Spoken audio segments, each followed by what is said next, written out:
dalam menggunakan KA. Selamat menyaksikan. Keterlibatan KA utamanya ada dua. Yang pertama, ketergantungan pada data. KA hanya bisa belajar dan mengambil keputusan berdasarkan data yang pernah diterimanya. Jika data tidak lengkap, maka data yang dihasilkan tidak akurat, bahkan bisa menyesatkan. Kemudian, yang kedua yaitu kurangnya pemahaman konteks. Kecerdasan artifisial atau yang disingkat dengan KA tidak memahami nilai-nilai emosional seperti manusia. KA ini hanya mengenali pola dan hubungan antar data, tidak memahami nilai-nilai emosional, etika, dan budaya.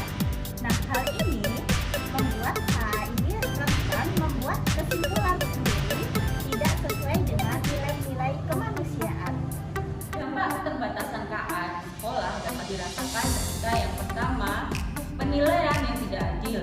Yang kedua, dapat menimbulkan diskriminasi pada siswa tertentu.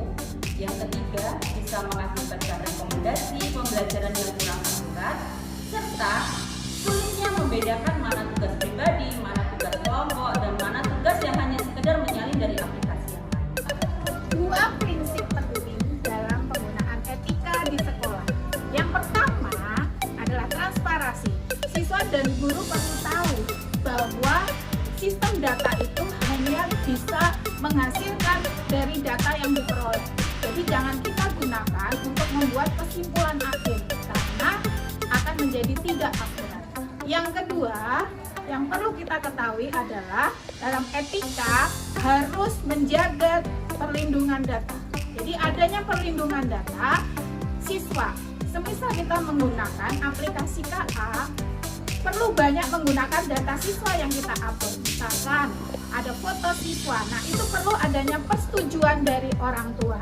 Jadi jangan lupa ketika menggunakan KA, gunakan etika. Bisa disimpulkan bahwasanya refleksi ini mendorong kami untuk terus belajar, berhati-hati dalam menggunakan teknologi dan mengajarkan nilai etis kepada peserta didik di tengah kemajuan teknologi. Dengan demikian, kami berharap pendidikan teknologi di satuan pendidikan tidak hanya membentuk siswa secara intelektual, tetapi juga bijak secara moral. Demikian refleksi dari kami, dari kelompok 1. Akhir kata, Assalamualaikum warahmatullahi wabarakatuh.